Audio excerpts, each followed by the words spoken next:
On va continuer sur le même thème, en fait. D'abord avec Véronica Calvo-Valenzuela, qui n'est pas là. Si, qui est juste à côté de moi, voilà. Donc, qui est membre du groupe Société, Religion, Laïcité du CNRS, avec un accent plus marqué sur religion que sur laïcité, j'ai rien dit, et de la chaire Laudato Si du Collège des Bernardins. Je te laisse la parole tout de suite. Okay. Merci Antoine. Ça marche? Oui. Donc, bonjour à toutes et à tous. Je suis vraiment ravie et très honorée de rendre hommage à Bruno dans cette maison qui fut mon école. Donc merci Bruno, merci Philippe qui n'est pas encore là. Car oui, j'ai fait Sciences Po, du premier cycle jusqu'au doctorat. Je le dis presque comme un aveu. J'ai fait ma thèse aux séries, dirigée à l'époque par Jean-François Bayard, qui a donné une très forte empreinte ethnographique à l'étude du politique, en insistant beaucoup sur cette nécessité d'étudier le politique par le bas. Je me sens profondément héritière de cette approche, qui fait de moi plus qu'une anthropologue, donc une ethnographe. Mais c'est cet attachement aux ethnométhodologies et mon travail de thèse en Bolivie sur la Pachamama, plus particulièrement, qui m'a permis la rencontre avec Bruno. Comme le rappelait très bien Grégory de la Place hier après-midi, dans de nombreuses cultures, les défunts sont générateurs de vie. C'est aussi le cas dans les Andes. Les morts sont des acteurs clés dans la réussite des vivants, responsables entre autres des précipitations, grâce auxquelles les troupeaux ont par exemple des bonnes pâtures. Et c'est donc un hommage proprement andin, puisque je suis moi-même bolivienne, que je voudrais faire à Bruno aujourd'hui, en montrant comment son œuvre et sa pensée donnent vie à ma recherche. C'est au cours d'un atelier d'écriture en 2015 que Bruno animait à Sciences Po, donc ici, auquel je m'étais inscrite désespérée de ne pas pouvoir écrire ma thèse, précisément par manque de résonance conceptuelle et théorique avec les sciences politiques, que j'ai montré une photographie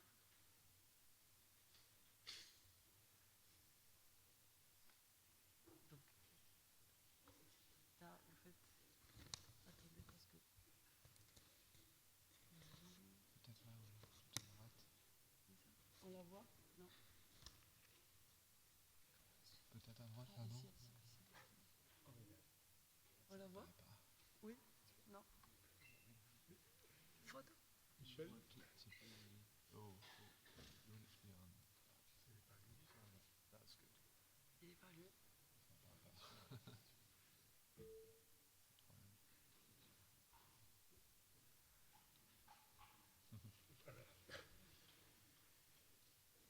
J'ai fait quelque chose. Un sauveur.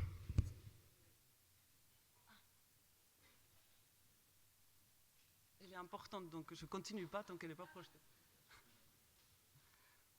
Donc, bon. Waouh, ça c'est...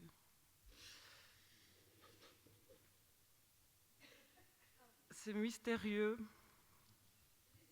Oui.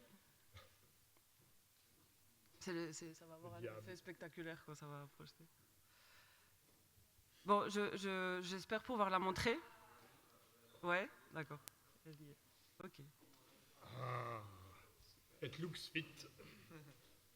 Donc, pourquoi je la montre et pourquoi j'insiste pour la montrer? C'est parce que je crois qu'elle a proprement agi sur Bruno ce jour-là et qu'elle est largement responsable de tout ce qui est venu après. Il y eurent deux choses qui saisissèrent Bruno ce jour-là. Les conflits d'usage et de définition de la terre dans un collectif quechua confronté au défi de devoir s'autogouverner, mais aussi la démarche de l'autodescription des liens à la terre et au territoire que j'explorais via un dispositif expérimental d'enquête photographique, dont fait partie cette photographie qui a été prise par un de mes interlocuteurs en Bolivie, dans les Andes du Sud en Bolivie.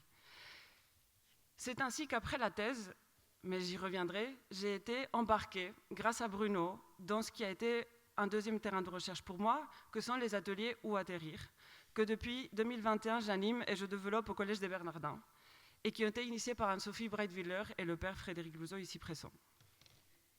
Ils ont été pensés initialement pour être menés en paroisse, et ils ont ensuite été élargis à d'autres types de collectifs. Ces ateliers, on en a parlé durant le colloque, proposent aux participants un travail d'autodescription de leurs conditions d'existence à travers différents types d'exercices, tenir un carnet ethnographique de ses propres pratiques, dessiner la carte de son terrain de vie, etc. En fin de parcours, les participants sont invités à discerner une entité précieuse, un attachement fort et une menace, de sorte à faire levier d'action, action qui peut être collective, c'est-à-dire menée par l'ensemble du groupe qui fait le parcours. Ayant animé et ethnographié ces ateliers pendant 3 ans, menés en France, je me suis attelée à réfléchir à ce qu'ils sont. Et bien plus qu'une méthode de sciences participatives qui permettrait de prendre en compte les concernements de porteurs d'enjeux territoriaux, ces ateliers fonctionnent comme des observatoires d'une forme d'insertion réflexive dans la zone critique. En effet, induits par les exercices d'autodescription des conditions d'existence, les participants sont amenés à identifier les interdépendances sociales, économiques, affectives, mais aussi biophysico-chimiques, par lesquelles ils s'insèrent dans une trame complexe, une zone critique pour le coup là souvent urbaine. Et donc, dans ce geste d'insertion qui ne sépare plus tellement société et nature, c'est ce geste qui me fait penser que ces ateliers véhiculent aussi un projet culturel. Et dans la mesure où le parcours construit des collectifs qui éventuellement vont agir ensemble, ils peuvent aussi être compris comme un dispositif de mobilisation. Enfin, de façon plus fondamentale, ces ateliers informent sur les ressorts socioculturels de cette insertion dans un réseau d'interdépendance qui, en contexte catholique, reçoit un nom, qui est le principe d'incarnation. De façon parallèle à mon travail sur les ateliers, dans les 2 dernières années, j'ai donc cherché aussi à mieux découvrir et comprendre la zone critique, grâce notamment aux écoles d'été Oscar. Je ne vais pas redonner ici une définition de ce qu'elle est, mais insister néanmoins sur le fait que c'est une approche qui surgit d'une controverse scientifique entre les vitesses de transformation observées dans les laboratoires et les vitesses de transformation observées sur le terrain, c'est-à-dire in situ. Et en découvrant la zone critique, j'ai revisité mes données de terrain dans les Andes et il m'est apparu que la manière dont le collectif quechua que j'avais étudié en thèse concevait la Terre était assez proche de la manière dont les scientifiques de la zone critique définissent les conditions d'habitabilité. Je m'explique. Le terme Pachamama, que l'on traduit couramment par terre-mère, est composé de 2 particules. Pacha, qui en quechua veut dire terre ou monde, au sens d'espace-temps, et mama, qui veut dire fruit qui germe. Pachamama véhicule l'idée d'une reproduction de la terre comme espace-temps. Et si la Pachamama peut être comprise comme une traduction de la zone critique, ou vice-versa, c'est par exemple parce que les défunts, pour les Andins, qui habitent l'espace chtonien dans l'inframonde, ont, comme les roches des géochimistes, le pouvoir de fertiliser les écosystèmes. Les roches, par les nutriments qu'elles libèrent grâce à leur altération, les défunts en libérant un surplus de vitalité qui est seulement absorbable par les plantes. Donc, les roches et les morts s'altèrent dans l'inframonde et se transforment, donnant des nutriments aux vivants. Dans les 2 visions, donc, zone critique et Pachamama, l'interdépendance entre vivants et non-vivants, y compris les minéraux, est bien présente.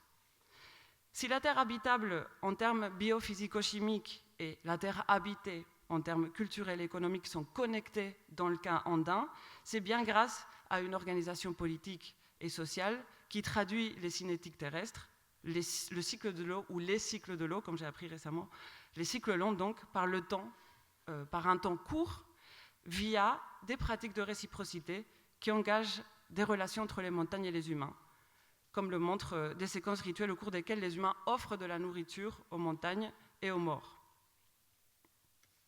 Ces rituels performent les liens de réciprocité entre différentes entités vivantes et non vivantes et donnent à voir comment ces groupes se perçoivent comme une condition de l'habitabilité terrestre si l'on s'accorde sur le fait que le rituel instaure l'interdépendance, qu'il fait pleuvoir, garantissant la reproduction du monde, celle des humains inclus. L'habitabilité ne correspond donc pas à un point d'équilibre d'échange de services écosystémiques, mais à une socialisation et une politisation, pourrait-on même dire, des éléments et des dynamiques de la zone critique. C'est donc grâce à l'autodescription par la photographie dans ma thèse, les ateliers Waterir et ensuite, et enfin Oscar, que j'ai compris qu'il était possible et même nécessaire de mener une anthropologie de la zone critique ou une géoanthropologie, une enquête sur la façon dont on s'insère et on s'extrait de ce réseau d'interdépendance qui conditionne l'habitabilité. J'ai à ce titre fait une découverte la semaine dernière. Le Max Planck Institute a ouvert en 2022 un nouvel institut de géanthropologie à Iéna, ce qui va dans le sens de confirmer un peu ses intuitions et la direction de mon 3e terrain de recherche que je poursuis cette fois-ci sans Bruno, mais dans son sillage. Et qui m'amène à nouveau en Bolivie, en 2023, dans les Andes, mais cette fois-ci un peu plus bas, dans les zones des vallées tropicales, dans la zone de transition entre les Andes et la plaine amazonienne, où se trouve une des 11 stations d'IBAM. IBAM est l'un des 23 observatoires de la zone critique. L'acronyme veut dire Hydrogéochimie du bassin de l'Amazone. Et il s'agit de l'observatoire qui a la plus grande empreinte spatiale de tout le réseau, puisqu'il observe les grands cours d'eau amazoniens, donc tout le bassin, leur flux, leur composition chimique. IBAM collecte des données sur le transport des sédiments dans les fleuves, le transport de matières organiques, de nutriments, depuis la cordillère jusqu'à l'océan, et ce sur le long terme afin de comprendre les réponses du bassin versant à différents facteurs de changement, globaux bien évidemment, mais aussi des phénomènes locaux comme l'occupation des sols, la déforestation et la construction des grandes infrastructures. Mais la grande particularité d'IBAM, par rapport aux autres observateurs de la zone critique, et c'est là que les choses deviennent vraiment jouées par rapport à l'anthropologie symétrique, c'est que, du fait des spécificités du terrain, c'est-à-dire les conditions climatiques, les problèmes de sécurité des instruments et les difficultés d'accès à certains cours d'eau, IBAM compte principalement sur des moyens humains pour collecter ces données. C'est-à-dire que, hormis la détection satellitaire, pour observer les cours d'eau, leur turbidité, etc., les stations d'observation sont faites de policiers, d'infirmiers, d'instituts d'école qui habitent à proximité des rivières et qui vont plusieurs fois par jour mesurer les niveaux de la rivière et faire des prélèvements hebdomadaires qui vont ensuite être envoyés à La Paz ou à Toulouse pour que leur chimie soit analysée. Par-dessus tout, ils sont donc des personnes qui empruntent les cours d'eau pour se déplacer, qui pratiquent la pêche, etc. Or, dans l'étude des zones critiques, les humains ne sont jamais considérés comme des agents situés historiquement et culturellement dans cette zone. L'humain est un vecteur ou un forçage des cinétiques, et donc il y a un point aveugle scientifique et méthodologique autour de la façon dont les humains s'insèrent dans les réseaux d'interdépendance qui constituent l'habitabilité.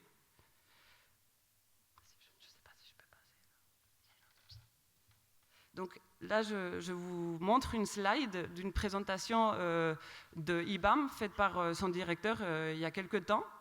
Donc c'est voilà les forçages et les observateurs qui en plus ils sont légendés avec des noms de lieux, ce qui est assez extraordinaire. L'idée du projet actuel est donc de prendre au pied de la lettre le rôle d'observateur de ces personnes pour élargir le dispositif d'observation d'IBAM et insérer dans cette zone critique des agents visibles et invisibles qui autrement resteraient en dehors de la compréhension des interdépendances constitutives de la zone. Il s'agit, grâce à la coïncidence des observateurs d'IBAM, de passer d'un raisonnement symétrique, avec une vue en fait sur deux scènes, les sciences de la zone critique et les savoirs locaux vernaculaires, en gros le Salk Institute et Abidjan, pour avoir une vue de la zone critique à 360 degrés. Jusque-là, la continuité de la zone critique se payait d'un point de vue extérieur au sujet humain, c'est-à-dire d'un cadre. Moi aussi, j'ai lu le cheval favorito. Mais si on veut se réinsérer dans une trame, dans une dynamique, un mouvement, une zone critique d'interdépendance, il faut que les entités puissent se tenir par elles-mêmes. Le projet consiste donc à libérer les existants d'un ordonnancement que leur serait extérieur et d'établir un ordre qui ne vienne plus d'un cadre stable de la matière ou de la nature, mais de l'entrelacement des existants. L'ordre le cadre est donc le processus lui-même par lequel les choses se tiennent les unes aux autres. Pour finir, je dirais donc travailler en amont de la dislocation épistémique entre société et nature, à partir de la description et l'autodescription avec les observateurs d'IBAM, pourrait, si j'ai un poste et on me finance, produire une science qui émerge du lieu lui-même, faite autant d'études de transport des sédiments que d'analyse, par exemple, des esprits responsables des glissements de terrain dus à l'érosion, qui est en fait causée par une forte activité d'orpaillage sur la zone. De sorte donc à impuissancer ces lieux et constituer des assemblages souverains. Voilà. Merci beaucoup de votre attention.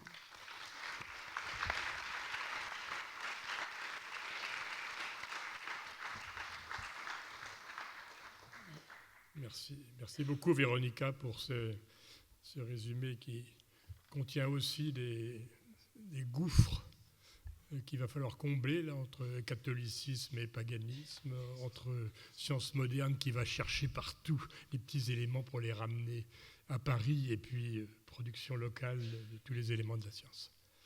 Je vais passer la parole donc maintenant à Timothy Lenton là, qui, comme vous savez probablement tous, a travaillé notamment avec James Lovelock et au Earth System à l'université Science, à l'université d'East Anglia en Angleterre. 10 minutes. Merci à tous. Thank you. Bon. I've been struck at this meeting by how almost every speaker has mentioned Gaia. It seems to me the political ecology of Gaia is very much alive, if not entirely well. Yet in scientific circles, for decades, frankly, there have only been a handful of us who've taken the concept sufficiently seriously to actually engage in trying to advance our understanding of Gaia, of how Gaia functions and of how Gaia came to be. Hence, it came as both a huge comfort and a source of some excitement for me when Bruno showed his deep interest in facing Gaia. Today, I wanted to pay tribute to how, through collaborating together, Bruno actually helped me think about something I'd been studying already for 20 years, Gaia, but to think about it in a new way. He helped me rethink the science of Gaia from the bottom up. And I also want to pay tribute to how he's still helping me, or maybe rather all of us, unpack its political implications. I think it's worth emphasizing how interested Bruno was in the actual science of Gaia. I can remember many happy hours in the flat in Rue d'Anton, where we would sit around the table and Bruno would challenge me and challenge me and challenge me to keep explaining the arcane details or mechanisms of some part of Gaia billions of years ago. This wasn't laboratory life, it was more like lounge life, because anyway, I'm a theoretician. But Bruno, as ever, he was deeply fascinated by the science and the process by which it was generated.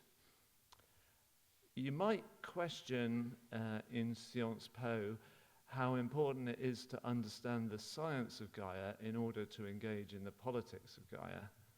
But as Bruno and my shared program was to articulate in Gaia a different nature to the nature of the moderns, and from that new nature or different nature to draw some guidance to help us through the new climate regime towards some new relationship with Gaia, well then for us it was essential to have some of the science in there. So allow me to indulge in one small bit of the science. The first time I got to be in a community of thought like this one of the last few days was when Bruno brought some of us together in the San Giorgio dialogue. It was called What's the Body of the Body Politic? Sovereignty, Identity, Ecology. And after many hours, or indeed days, of contemplating the merits or otherwise of the body politic metaphor, I gently voiced that actually Gaia is nothing like an animal or indeed, you might say more generally, nothing like a heterotroph. At the time I suggested, much to the delight of Simon Schaffer, that Gaia is more like an autotroph, like a cyanobacterium, an alga, or a plant, in that it's powered by energy from the sun and it continually makes itself anew. But of course, I realized later, Gaia is not like any organism. It does not make itself from materials in its surroundings, its milieu, its environment, because those surroundings are frankly outer space and the inner earth underneath Gaia, and Gaia receives only a tiny flux of materials from these surroundings. Instead, Gaia makes itself anew overwhelmingly from the materials already within itself. Thus, Gaia is not like any organism. As Lynn Margulis put it when Jim Lovelock likened Gaia to an organism, what organism eats its own waste products? The answer is none. So Gaia, as Bruno reminded us, or taught us as scientists, is a unique phenomenon.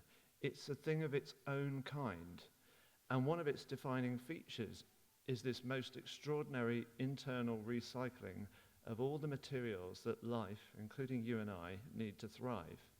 For example, every atom of carbon or phosphorus that life needs to thrive, it's cycled many thousands of times through life between entry from the crust and exit back to the crust or the inner earth. Now, this can only happen through extraordinary actor networks of microbes who eat one another's waste products. How on earth such extraordinary cycles arose is still an only partly solved scientific problem. What we can say for sure is that we would not be here to talk about it unless it had somehow arisen. We are existentially dependent upon that cycling. Bruno helped me towards the view that that cycling is an even more fundamental feature of Gaia than the regulation of the composition of the atmosphere and of the climate that, as Bruno memorably noted, we humans have knocked out of whack. That regulation is also remarkable, and there's evidence that it's got progressively stronger through Gaia's history, but it's always been a somewhat crude regulation, vulnerable to disruption from within, as we are collectively demonstrating nowadays. And of course, we're also knocking the exquisite material cycling out of whack. So what do we take from this for the politics of Gaia? Well, that Gaia is not an organism, so it does not have a body in any sense we could understand it. So the quest for a new body politic on the island of San Giorgio was doomed to failure. And we're going to have to find, or maybe construct, a different metaphor for the politics of Gaia. Fast forward a couple of years, and I showed Bruno this diagram that you're seeing of an idea I'd had, and well, let me caricature the exchange we had. So me, I've got this idea, Bruno. In prior Gaia, the regulation, the cycling, it's all automatic. But now us humans have come along, and some of us have started to realize that the consequences of our actions are destroying our life support system, Gaia, something we're busy sensing through all manner of instruments. And so some of us are starting to change our behavior to reduce our impact on Gaia. That's a kind of self-aware self-regulation. It's new to Gaia. Maybe we should give it a name, like Gaia 2.0. Bruno, in response, ha ha ha ha ha. What is this disembodied brain you have drawn? Surely that should be a group of people arguing out what they should do. Me, yep, I think you're right there. But really, the self-awareness is everywhere in the cycle. Oh, Bruno, I like that. But still, we should ask, who are the humans playing this role you draw, and what sort of consciousness could be expected of them? Me, a little foresight, perhaps? Bruno, ah, ha, ha. We've never demonstrated foresight. The best we can hope for is to correct our mistakes faster, to provide the white cane to help the blind man fumble in the dark. Me, oh, okay, that's a bit depressing, but perhaps we could ask, which aspects of Gaia could they learn from or replicate to determine the fate of this Gaia 2.0? Bruno, all right, but only after we've done the hard work to show this is a very different nature to draw lessons from than the nature of the moderns. Well, let me nevertheless state some of the, for me, obvious lessons from the science of the workings of Gaia. Like the autotrophs, we'll need to power our societies from the sun, or the winds it drives, or the flows of water it drives, with perhaps a little of the geothermal heat from the inner earth. In fact, this transformation is already underway. Solar power or wind power are now the cheapest forms of generating electricity in almost every part of the world. More fundamentally, and unlike any organism, we're going to need to close those material cycles that we've opened. We're going to need to make and remake and reuse everything we need or we desire from what is already within Gaia, and especially from what's already in our so-called technosphere. Beyond these, what to me, obvious scientific lessons are the deeper question of how we learn our way to a very different way of being within Gaia. The politics of that, of course, and how we do that with, frankly, the necessary speed, because the situation is truly urgent. Let me observe as I close at this point that there are many groups of actors bubbling up who are already experimenting with different ways of being within Gaia, and they're no doubt learning valuable lessons along the way. I think some of them are probably represented in this room. What we might all benefit from is a little, maybe architectural help in networking and sharing our learning. I've been imagining a kind of Gaia Wiki or Gaiapedia or something, an open source resource where we would share our learning, our many failures and our occasional successes. It sounds a bit dry, but perhaps that could be a part of Bruno's legacy. Can the learning occur at the speed and spread as fast as is necessary to rescue the situation? Of course, that remains to be determined. But let me finish off with another caricature of one of the last exchanges I had with Bruno. Bruno, I've got this idea for a book on positive social tipping points to avoid climate tipping points, to accelerate the change we need to get out of trouble. Bruno, that's a terrible idea. You're mixing up all these concepts of changing worldviews, of changing norms, changing technologies under the same tipping point metaphor. You're diluting the beautiful clarity of your tipping points in the climate, Tim, that have got us all so alarmed. Oh dear. But aren't you advising me not to do exactly what you would do, to not be a pragmatic pluralist? Bruno. Well, anyway, I wrote the book regardless, so Bruno, I'm going to trust that you'll forgive me and that you're still somewhere smiling. Thanks very much.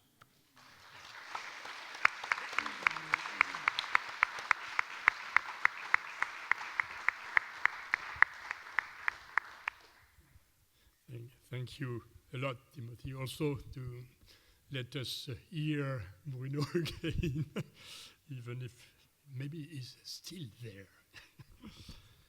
Je vais passer la parole maintenant à Stephen Mueke, qui est difficile à définir parce que pour nous, il est aussi le traducteur infini de textes et de textes et de textes, mais il est aussi dans les humanités environnementales. Il a travaillé sur les indigènes australiens, à Adélaïde. Je lui laisse la parole pour 10 minutes, comme tout le monde. Bonjour à toutes et à tous. Je remercie chaleureusement les organisateurs et Antoine. Suivant ceux qui m'ont précédé, j'offre une anecdote et je vais code-switcher en anglais, où je m'exprime mieux. Bruno Latour came a number of times to Australia, and it is testament to his generosity, both intellectual and social, that he even had friends in Australia, of all places. This story was told to me by Helen Verron, who's a STS scholar, who shared an office with him at the University of Melbourne when he came in the 1980s, when he was writing We Have Never Been Modern. See, we in Australia can claim some inspiration for one of his breakthrough books. He gave a public lecture on that theme at the University of Melbourne. The Melbourne Bonne Femme Bourgeoise attended in their fur coats, precious stones and makeup to hear the intellectual from Paris, and they were deeply shocked to learn that they'd never been modern. I want to do two things in my 10 minutes. Describe an extension of Latourian thought in Australia through a book I wrote, and then address the question of le nouveau régime climatique, que faire, by talking about a new indigenous cosmopolitanism, un nouveau cosmopolitanisme des peuples autochtones. This book, The Children's Country, Creation of a Galaribaloo Future, is an experimental ethnography that brings Latourian thought into contact with Indigenous Australian thought. As Isabel Stengers likes to say, I took up the baton and carried Bruno to a strange place to see what would happen. I wrote it with an old man who's been dead for 20 years, but with Vincent Després, I agree how much Paddy Rowe's existence still counts in my life. This book was initially made by walking. Paddy Rowe's descendants have led the Lurujari Heritage Trail for 30 years. We walk up the beautiful beach from the town of Broome for 8 days, led by the Galaribaloo. As they tell their stories, we realise that the structuring of knowledge has completely changed. They are in charge of the knowledge. It's no longer us reading about it in books or seminar rooms. It's a kind of ambulatory inquiry. So when I came to write the book, I organised not chapters, but days. Each day dealt with a different kind of institutional knowledge clashing with Galaribaloo alternatives: history, science, the law, the economy, the arts. You know what I'm copying. It was a kind of field philosophy, as we say in English. I enlisted the help of a fictional character to try to make the text more pluriversal, as Bruno did in the Mode d'Existence book. Héloïse Destange was walking the trail with the other tourists and students. She was from Paris, and I made out she had been to Sciences Po and had attended Bruno's lectures on the Humanité Scientifique, maybe in this very room. She became my interlocutor on questions of philosophy. But the other students on this walking trail teased her, ils l'ont taquinée, because she was always in her tent reading and writing. They gave her a nickname, a sobriquet, Theory Girl. But Theory Girl is also quite possibly a superhero. Feel free to borrow this character if you want a demigod powerful enough to combat bad ideas. Enfin bref, what results came of this clash of institutional knowledges? Let me give two examples. We found out that the law is not just about procedure, it's primarily geographical. When asked where their law is, the Galaribaloo say something like, well, it starts down in Bidyadanga, tracks north through Rubibi, Milibinyari, Wirganmeri, Walmadan, right up to Bidyanyangun, then down again through King's Sound into Nyikana country. This is how their ancestor creator travelled as he laid down the law that they celebrate collectively at this time every year. And when I look to where the coloniser's law is, I see a police station in town next to the courthouse, then that law being relayed to the High Court in the capital city and eventually back to Britain. Geography matters. This deterritorialised law is destroying Indigenous sovereignty. Another example, we learnt about continuity in this land that has a culture that has been practiced for 60,000 years. They're always talking of holding on to it, passing it on, not letting it go. They talk of ancestral knowledge and even of their children as future ancestors. Hence the title of our book, The Children's Country.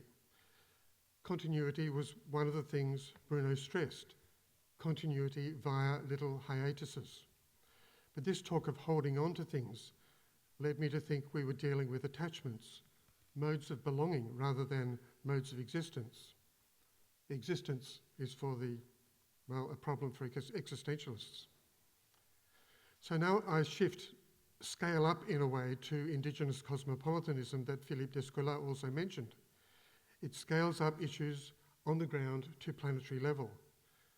The chair of my institute where I work in Broome is a Nyikina woman who seems to be giving several international keynote lectures every year.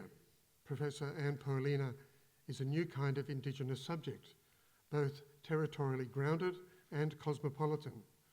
She's taking responsibility for climate change issues. You remember Clive Hamilton asking about responsibility.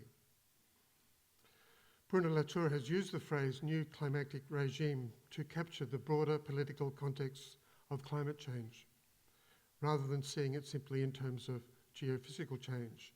He argued that some of the universal values espoused by modernisation, progress, emancipation, development, are now contested by a resurgent taste for the local, the attachment to the land, the maintenance of traditions, the attention to the earth. Jaskiran Dillon is a Cree woman at the New School in New York. She also identifies increasing interest in such Indigenous values.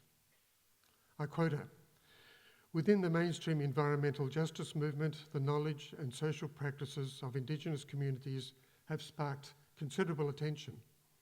Indeed, in the wake of a planet-wide movement riddled with idioms about saving our home, there's been a tidal wave of interest in Indigenous knowledges about the land, water and sky, a desire to capture and store the intergenerational wisdom that speaks to the unpredictable path lying ahead.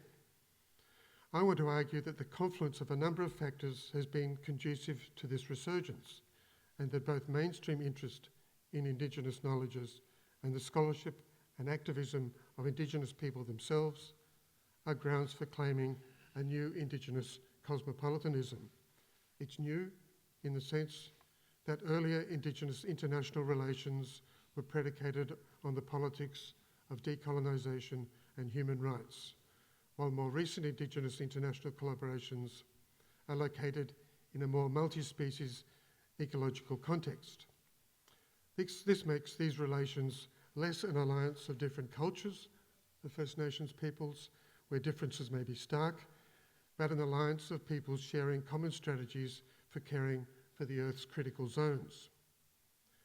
Dillon, whom I quoted, is critical of intergenerational wisdom being captured by the mainstream, but argues that global Indigenous land and water defence also illuminates the importance of adopting an internationalist, anti-imperialist lens in the context of solidarity movements. This international solidarity is therefore consolidated through the ubiquity of the imperative to defend the common resources of land and water, defined by Indigenous peoples as home rather than as material resources. That difference is at the heart of any description of what a new Indigenous cosmopolitanism might be. It hinges very much on contrasting understandings of how life on Earth is thought about in Indigenous and mainstream thinking.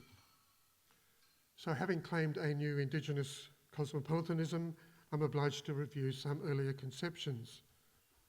Among anthropologists, there's the culturalist strand of thought, often associated with James Clifford's Roots book, which revised the assumption that Indigenous people were confined to a village or small territory and relatively unaware of the wider world. Clifford and others described rather migrations, multilingualism, and broader kinds of knowledge that deserve to be labelled as cultural cosmopolitanism in traditional societies. Also, Nicholas Thomas on Pacific Islanders said, even in the 18th century, many islanders had stepped outside their own societies and obtained vantage points on their customary practices. Their discourses, if not their cultures, were translocal and transposed. Today we have a complex situation in the present with diverse contemporary Indigenous cosmopolitanisms in the form of Quechua musicians in the streets of Paris, the global sale of Indigenous art, or international networks of Indigenous people on social media. Such phenomena make it more difficult to talk about Indigenous and even cosmopolitanism in social theory. The other dominant strand of thought is about political Indigenous cosmopolitanism. which had drowned under the waves of colonial power in the 19th century. The term Indigenous re-emerged more politically as a post-colonial identity tag in the 80s and 90s, after movements initiated by Indigenous peoples spread around the world, and 1993 was the year of Indigenous people. Indigenous people involved in this political lobby were the Native American peoples of Canada, the US, Arctic peoples like the Sami, Maori of New Zealand, and so on. This international effort meant that Indigenous peoples shared political strategies in order to petition their respective nations, with UN help perhaps, for prior rights over internal territories, for reparations and improvements to living conditions. This is what Dylan is referring to as international solidarity. Now, the situation today is a bit different. There's a new kind of Indigenous universalism emerging with the recognition of identifiable values such as ecological management of home territories, including spiritual associations, without abandoning that earlier Indigenous cosmopolitanism associated with traditional movement among territories, allowing for the expression of cultural cosmopolitanism, as well as that political cosmopolitanism associated with independence movements and decolonisation. There's a possible paradox in the unavoidable parochialism of Indigenous peoples who are inalienably tied to specific territories that are the homes they share with their non-human kin, in the case of animist or totemic cultures. In their world's rich plurality, there are no doubt irreducible and incomparable differences, but there are some values they can share in order to forge the kind of cosmopolitanism I'm focusing on, that offers some shared solutions: the importance of ancestors and spirits, the importance of myth and legend, inalienable relationships with parts of the non-human world, kinship, reciprocal gift exchange, common suffering under colonisation, common anxiety about climate change, common opposition to multinational companies, the desire to protect homelands. So, to conclude, Indigenous cosmopolitanism is translocal networking that is often under the radar. These people, like their ancestors, are still resisting the destructive modernisation frontier. We Luturians have ancestors who never listened to the Indigenous people's repeated warnings about modernisation. But we have a network that Bruno created to diplomatically join forces with theirs. I think it's our responsibility to keep that network alive with creative ideas. Thank you.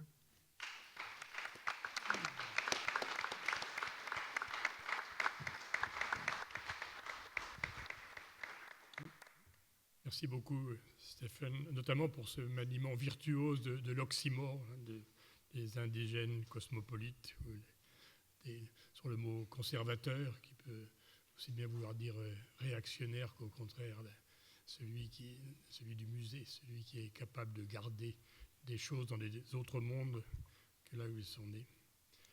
Je passe tout de suite la parole à Sylvain Parisi, qui lui est professeur de sociologie ici, ce n'est pas un oxymore, normalien et agrégé de sciences économiques et sociales, et qui travaille sur les technologies numériques.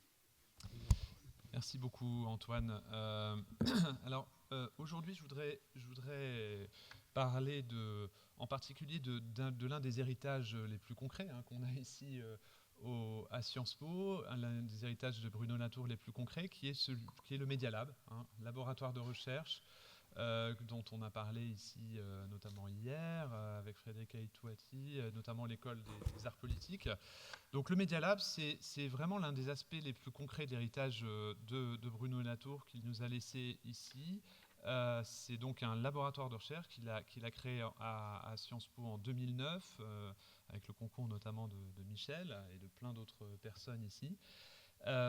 Et j'ai la chance de diriger ce laboratoire maintenant depuis 2 ans, et à la suite alors de Bruno Latour lui-même, puis de Dominique Boulier et de Dominique Cardon, qui en a fait aussi un centre de recherche particulièrement structuré et important. Et pendant ces 15 dernières années, ce laboratoire s'est employé à explorer et à inventer une autre façon de pratiquer les sciences sociales. Alors, l'ambition de Bruno Latour au départ était la suivante. L'intuition, on pourrait dire, c'était que dans un contexte de prolifération des données numériques, eh bien, il était particulièrement important de doter les sciences sociales d'un instrument.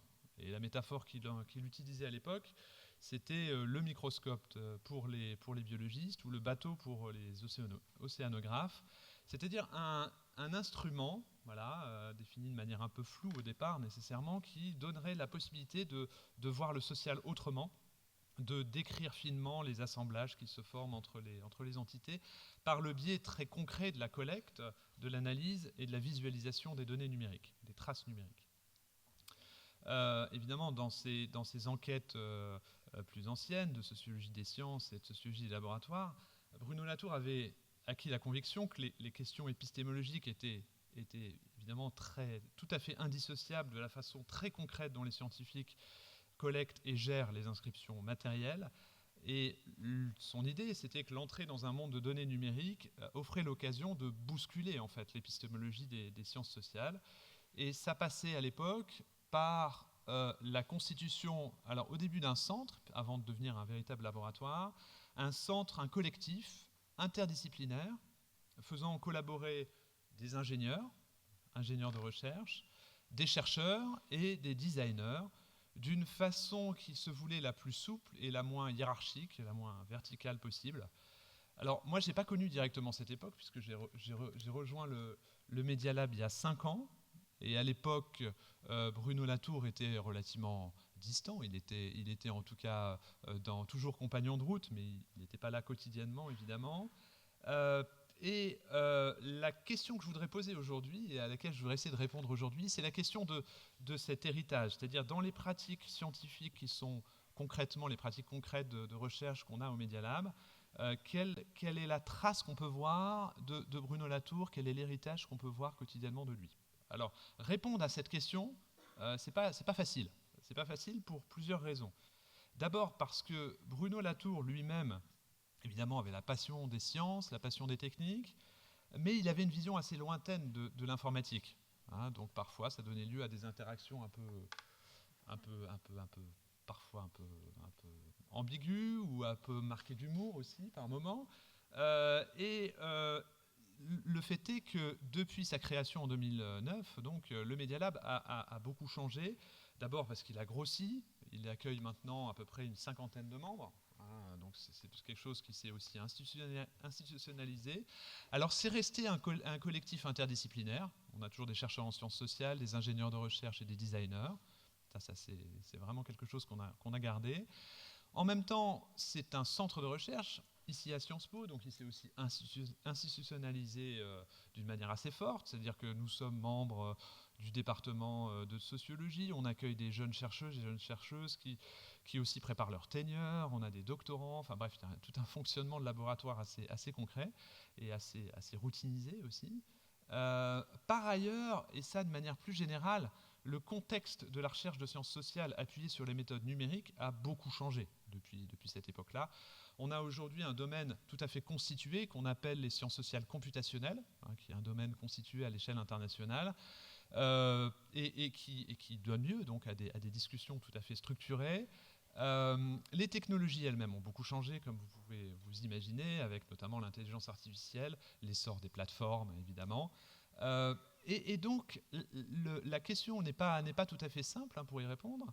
Ma conviction, en tout cas ce que je voudrais essayer de vous montrer aujourd'hui, c'est que nous accomplissons malgré tout certains des gestes, en tout cas fondateurs, inspirateurs de Bruno Latour. C'est ce que je voudrais essayer de vous montrer maintenant dans cette courte présentation, en m'appuyant sur quelques exemples tirés de recherches plus ou moins récentes. Alors, le premier élément de cet héritage, moi qui m'apparaît, c'est la question d'une attention, en tout cas d'une attention, d'un soin particulier accordé aux enjeux théoriques et aux enjeux épistémologiques des instruments que nous développons. Autrement dit, nous accordons un soin particulier à ne pas seulement discuter de la validité d'un instrument, même si c'est évidemment une question importante, c'est-à-dire de sa capacité à représenter le monde sous une forme réduite. Donc cette question est importante, mais nous constamment accordons aussi une importance assez grande à considérer les théories qui traversent ou qui président à la constitution, à la construction des instruments. Dans les premières années du Media Lab, beaucoup d'énergie avait été consacrée à relier la théorie de l'acteur réseau, notamment aux visualisations de réseaux qui étaient construites par les ingénieurs du laboratoire. L'objectif était de dépasser à la fois les approches purement micro, qui regardent la société en minuscule, et les approches plus macro, qui interprètent le monde à travers des agrégats ou à travers des généralités qui sont peu questionnées. Et donc l'idée, c'était de suivre la constitution de ces réseaux, de ces assemblages, de suivre le plus attentivement possible la manière dont toutes ces entités s'assemblent à travers des traces numériques.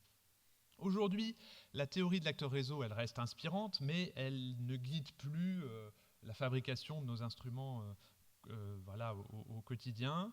En revanche, nous conservons une attention forte à l'explicitation, à la discussion collective des présupposés théoriques donc de nos instruments.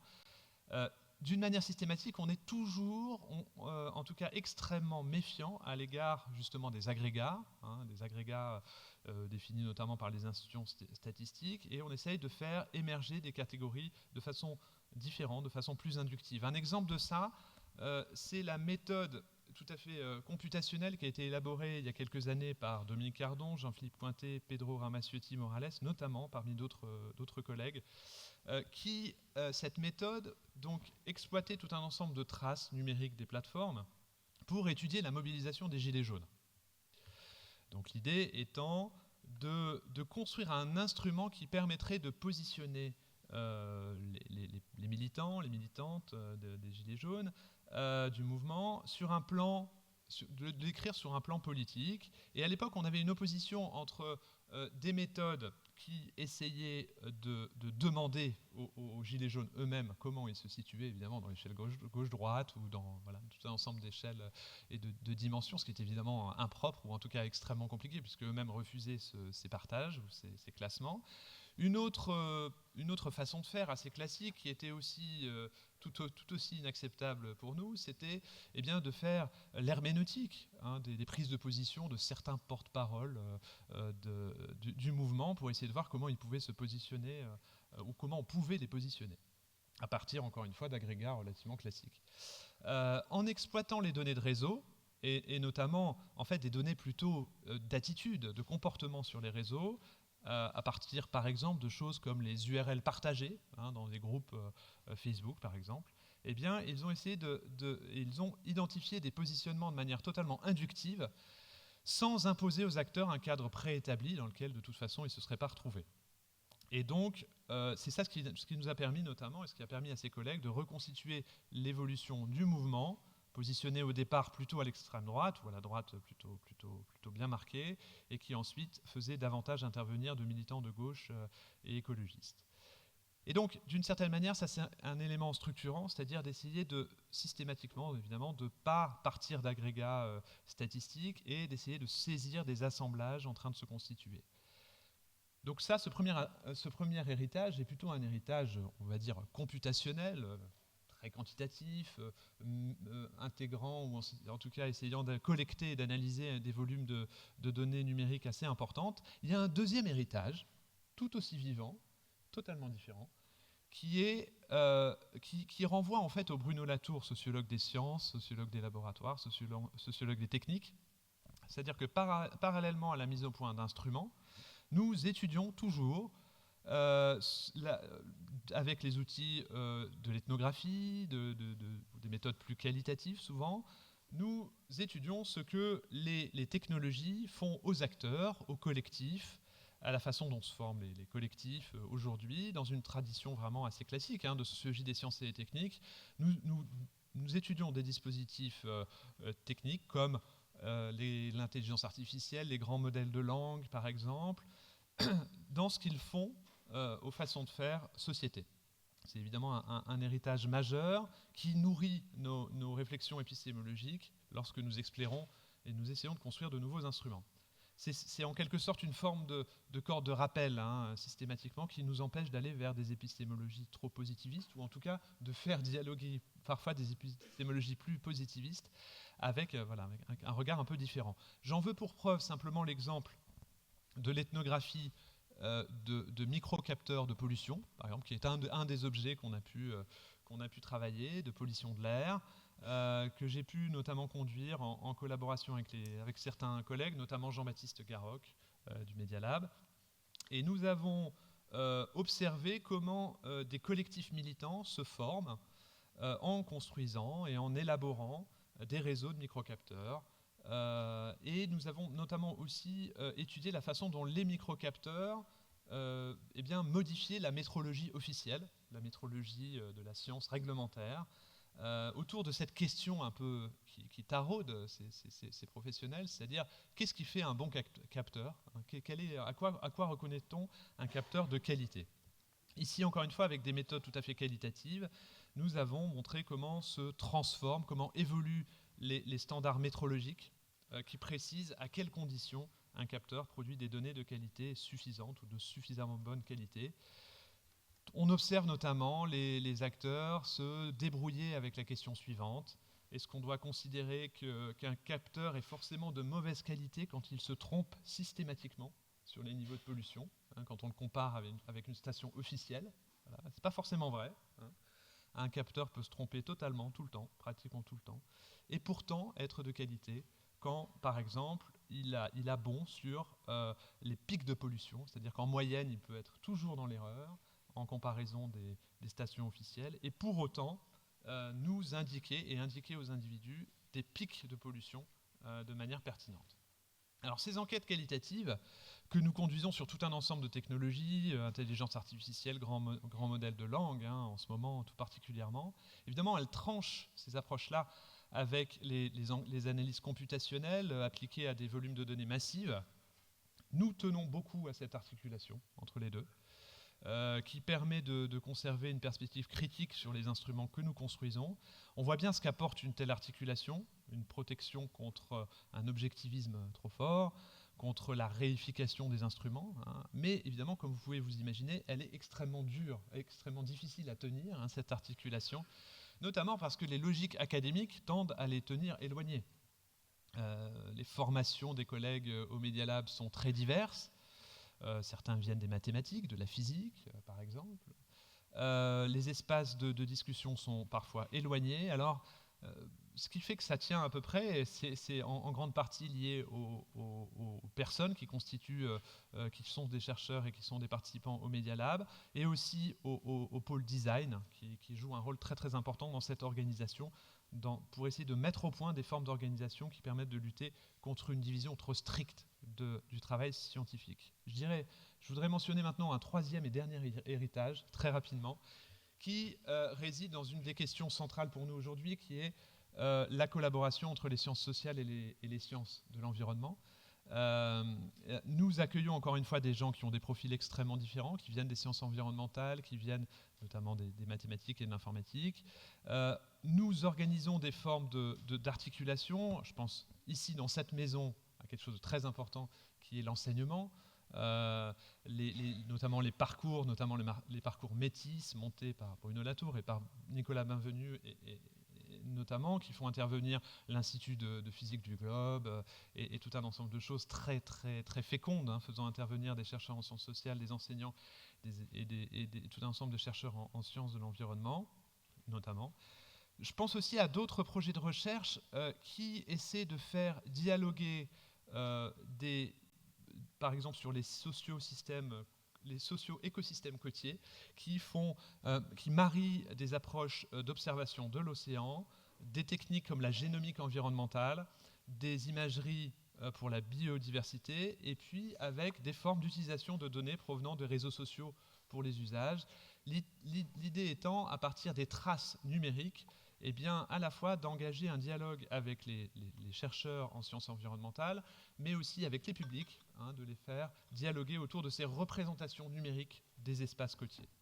Alors cet héritage-là, rapidement pour conclure, je dirais qu'encore une fois, le Media Lab de neuf n'est plus du tout le Media Lab actuel, hein, c'est certain. Peut-être Bruno Latour n'y reconnaîtrait pas ses petits, hein.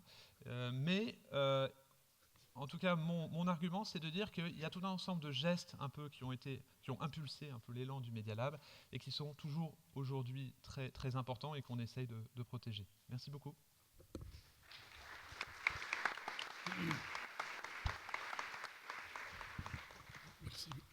Merci. C'était une constante dès la période Calon-Latour au CSI, cette idée d'opposer le quantitatif et le qualitatif qui était très présent dans les sciences sociales. C'était toujours présent. On avait démarré un truc qui n'a pas du tout marché, mais qui consistait en effet à mesurer les étangs par étangs, accent aigu, TANTS, à travers leurs relations sans aucune définition. Merci. Et puis, on va me dépêcher de passer la parole à Frédéric Ramel, puisqu'on va devoir faire un peu la course. Et donc, vous êtes directeur du département de sciences politiques. Pas du tout. Je ne sais plus depuis 2 ans. Vous vous occupez de la politique musicale des Nations Unies. J'ai vu sur votre indiscrètement sur Internet, ce qui m'a interrogé. Merci beaucoup. Que faire ? Je vais vous proposer de danser. Je vais proposer une chaconne pour le nouveau régime climatique. Alors pourquoi une chaconne ? La chaconne, dans la suite de danse baroque, c'est la dernière pièce. Alors, en plus, je suis le dernier intervenant. Mais ce n'est pas pour cette raison-là que j'ai choisi une chaconne. Pour 2 raisons. La chaconne, c'est une pièce musicale qui traverse les frontières. Géographique tout d'abord, parce qu'elle est née probablement au Mexique, mais on l'a retrouvée en Espagne, en Italie, puis en Europe. De genre, c'est une danse populaire, mais c'est aussi une forme musicale, une forme instrumentale, un puissant procédé d'architecture musicale. Et puis de style, c'est la danse populaire, mais c'est aussi la danse de cour. C'est la chaconne baroque, c'est la chaconne classique, c'est la chaconne contemporaine. Quoi de plus approprié pour honorer Bruno que de parler de chaconne qui traverse les frontières ? Et puis, 2e raison, une chaconne, c'est ternaire, c'est 3 temps, c'est un mouvement ternaire. On passe du 2e au 3e millénaire. Ça ne veut pas dire que dans d'autres cosmogonies, on n'est pas dans une autre temporalité. Mais pour nous, modernes, c'est du 2e au 3e millénaire. Alors 3 temps. Temps politique, temps théologique, temps pédagogique. Temps politique. Alors ça m'amène à ma première rencontre avec Bruno. Faxem, comme toi, Horatia. Alors j'ai stupeur, il arrive. Frayeur, mais qu'est-ce qu'il va dire ? Et il me parle de Tarde. Lisez la preuve par l'orchestre. Et je lis ce texte magnifique sur le concert, mais il parle de Fellini. Un orchestre dans lequel les instrumentistes s'arrachent en disant moi je suis mieux que toi, etc. Puis au bout d'un moment, quand l'orchestre risque de disparaître, il joue. Et le chef, est-ce qu'il sert à quelque chose ? Non. Voilà l'idée du concert. Voilà le déplacement d'accent que me propose Bruno à l'issue de ce Faxem. Moi, en tant qu'internationaliste, on m'a appris qu'il y a 2 formes de concert. Il y a le concert de 1815, qu'on retrouve aussi dans le G20 actuellement. C'est une confiscation de l'ordre régulé par quelques-uns, qui sont en plus très conservateurs à l'époque de 1815. Un peu moins avec le G20, avec une ouverture à la désoccidentalisation. Et puis la deuxième forme de concert, qui est malheureusement très peu étudiée par les internationalistes, c'est celle de l'abbé de Saint-Pierre, paix par le droit, où il utilise la métaphore musicale. Petits et grands, quel que soit le régime politique, font partie de l'ordre et ils cherchent à le fabriquer ensemble. Et puis il y a le concert de Bruno, élargi, comme Stéphane l'a indiqué tout à l'heure, ouvert aux communautés autochtones et pas exclusivement relié aux États. Et donc, voilà le premier message de Bruno aux politistes que je suis, continue de déplacer les accents pour penser les relations internationales autrement. Et c'est ce qu'il fait aussi dans ses expositions, notamment New Diplomatic Encounters et les différentes procédures pour justement imaginer d'autres formes de diplomatie. C'est compliqué aujourd'hui, parce qu'il y a une polarisation affective au sein des sociétés qui rejaillit entre les sociétés, dans la paralysie en particulier des Nations Unies. Mais il y a aussi un multilatéralisme social qu'on voit peu, qui est très peu médiatisé, et à mon sens, qui applique la méthodologie latourienne. 2e temps, théologique. Alors oui, on le sait tous, Carl Schmitt est extrêmement cité, discuté, médité par Bruno Latour ces dernières années pour penser le planétaire. Et dans la 7e conférence de Face à Gaïa, Latour est conscient que Schmitt, quel lapsus révélateur, il confond terrestre et terrien. Schmitt projette, je le cite, dans sa théorie du droit, les préjugés d'un vieil homme regardant de sa fenêtre un ancien paysage agricole européen. J'avoue avoir toujours été un peu rétif à aller chercher chez Schmitt des moyens pour sortir de notre situation, même si je comprends le geste de Bruno. La prise de terre, maintenant, doit être élargie à la prise de la planète. Mais quand même, Schmitt, c'est la confusion entre le politique et la guerre. On ne peut pas y échapper. Et Schmitt confond l'élément Terre, opposé aux autres éléments, avec l'astre cosmique dans lequel nous évoluons. Et malheureusement, je n'ai pas eu le temps de discuter de cela avec Bruno parce que j'ai découvert un autre théologien, qui est pourtant d'ailleurs l'un des premiers à reconnaître les forces géologiques de l'humanité, avec le géochimiste russe Vernadsky. C'est Teilhard de Chardin. Pourquoi Bruno n'est-il pas passé par Teilhard de Chardin? J'aimerais peut-être vous poser cette question aujourd'hui. En tout cas, le deuxième temps, c'est, en effet, on ne peut pas parler de planétaire sans à un moment donné passer par la case théologique. Et les théologies, pas une théologie, des différentes sources théologiques. Pédagogique, temps pédagogique. Alors, dans cette maison, l'école libre des sciences politiques, Bruno a vraiment insisté sur cette liberté. D'ailleurs, c'est le titre de sa dernière conférence qu'il a donnée ici, lors des 150 ans organisés à cette occasion. Constant travail engagé au sein de l'institution pour ouvrir. Avec quelle méthode ? Avec quelle méthode? Et dans une note de la direction scientifique qui date de 2007 sur l'avenir de la recherche, il distingue les différentes échelles, mais il insiste sur le renouvellement profond des concepts, des méthodes, des théories, des pratiques et des sensibilités. Il nous invite à libérer les imaginaires et de pas montrer un nouveau chemin, mais de réfléchir ensemble à un chemin commun. Permettez-moi du coup de m'adresser directement à lui maintenant.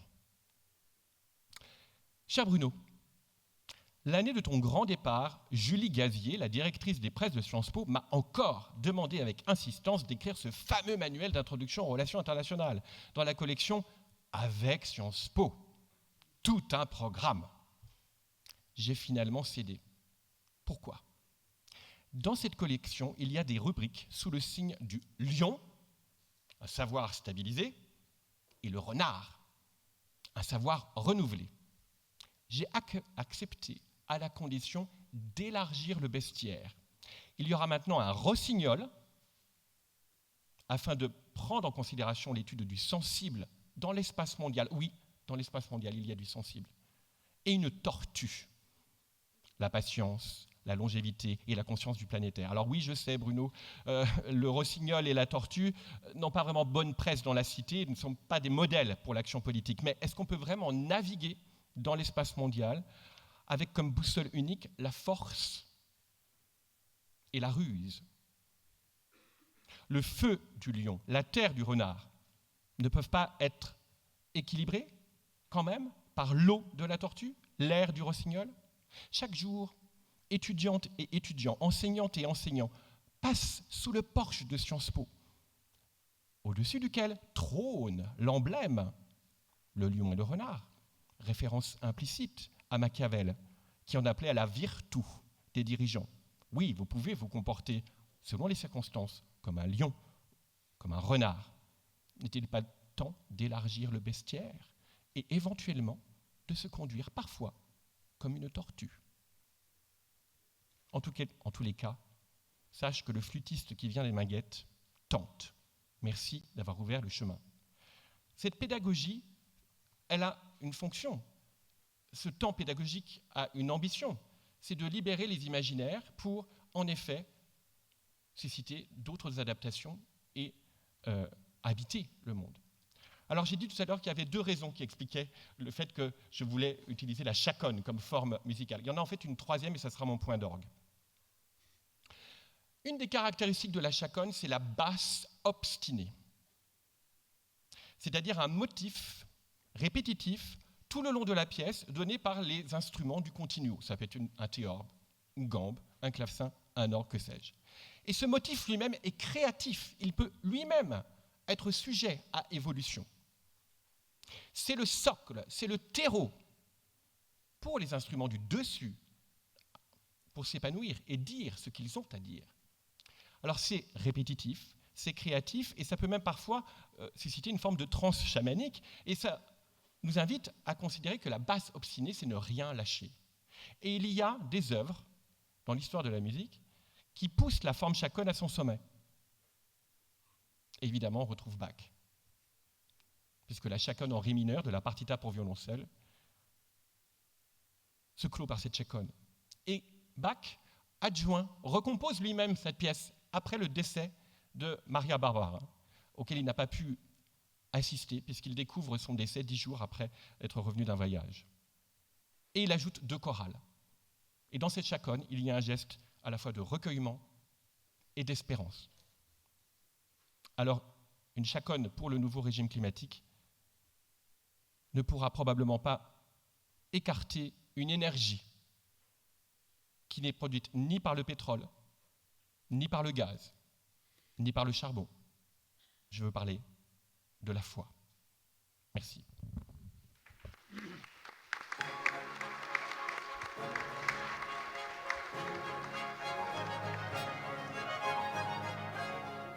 petite chaconne.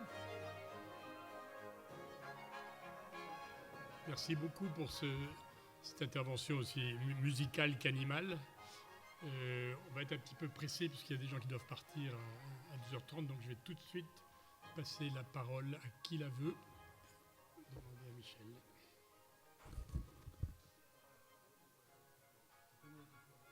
Vous êtes trop fatigué pour discuter? Non. Il faut que Bruno parle. Contraint et forcé, je donne la parole à Bruno Carson.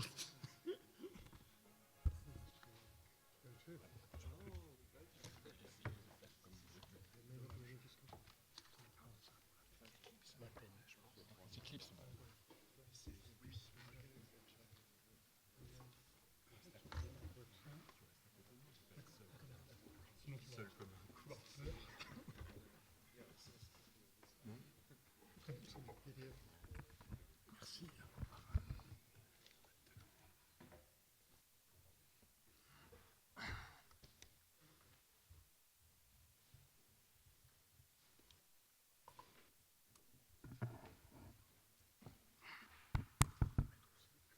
Je sais pas. Je crois que je sais pas si j'ai du temps ou pas. Bon. Alors, bon, d'abord, merci d'être encore aussi nombreux à cette heure. Je parle plus près. Il faut que je le relève. Voilà. Comme ça. Ça va comme ça? Donc la clôture du colloque est venue. La multiplicité des points de vue sur l'œuvre de Bruno s'est déployée, et on l'espère avec le maximum d'amplitude. Une fois de plus, on a pu voir se manifester ses incroyables propriétés. On l'a vu jouer son rôle de ferment, à la manière de ces ferments qui avaient un temps occupé l'un des grands héros de la Tour, Louis Pasteur, avant que celui-ci ne fasse son pas de côté vers les microbes et les épidémies. La Tour aussi a multiplié les pas de côté au cours de sa vie, des déplacements qui étaient comme des percées successives sur un front de modernité qu'il avait remis en question, un front qu'il avait complètement redessiné et que l'on apprenait à discerner avec lui. Sur ce front, des objets nouveaux ne cessaient d'apparaître, des relations se tissaient entre des pans de réalité qu'aucune déduction a priori, n'aurait pu enchaîner. Le laboratoire n'était pas ce que nous croyons, l'expérimentation n'était pas ce que nous croyons. Quelle qu'ait été la discipline dans laquelle on range la Tour, philosophe, sociologue ou anthropologue, il était empiriste, en ce sens radical que nous lui connaissions, le mot d'ordre de l'empirisme radical, celui de James, qu'a rappelé tout à l'heure Antoine Aignon, rien que l'expérience, mais toute l'expérience, il l'avait fait sien. Cela étant, un colloque n'est pas une expérimentation. Le dispositif ne le permet pas, mais il peut du moins essayer d'en décrire les opérations. Et il le peut d'autant mieux qu'il se fait la chambre d'écho des appropriations actives de l'œuvre à laquelle il est consacré. Si nous sommes parvenus, Michel Gardette, Philippe Descola et moi, à donner un tant soit peu la mesure de la diversité de ces appropriations possibles, si nous avons rendu perceptible ne serait-ce qu'une partie de la fertilité de l'œuvre, alors nous avons rempli notre mission. Mais pour finir, il faut tout de même se poser la question. Quelle conclusion unitaire en tirer? Quel legs latourien pouvons-nous tous retenir au bout du compte? Je ne crois pas que Latour aurait voulu que nous nous quittions sans nous la poser, cette embarrassante question. Et c'est au risque de répondre que je vais m'exposer. Une réponse encore négative, insuffisante à coup sûr, mais pas moins juste, est de commencer par relever ceci. De toute évidence, il nous faut reconnaître que Latour nous échappe à tous et qu'il nous échappe en nous dépassant. Il nous échappe avec cette irritation afférente qu'aucun d'entre nous ne peut l'admettre ni s'y résoudre.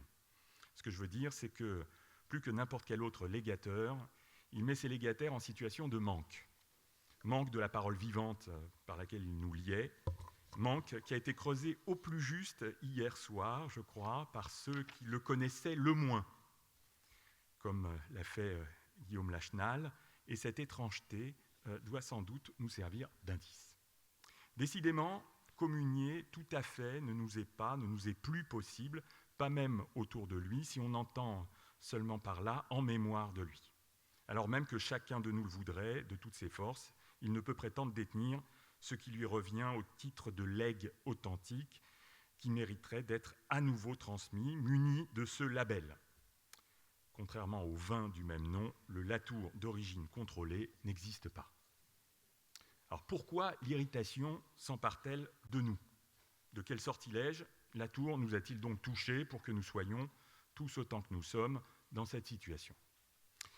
Ce sortilège consiste, je crois, en ceci: rendre les appropriations à la fois pleinement fondées chacune en elles-mêmes et frappées d'illégitimité dès qu'elles osent s'ériger en vérité de l'allégation.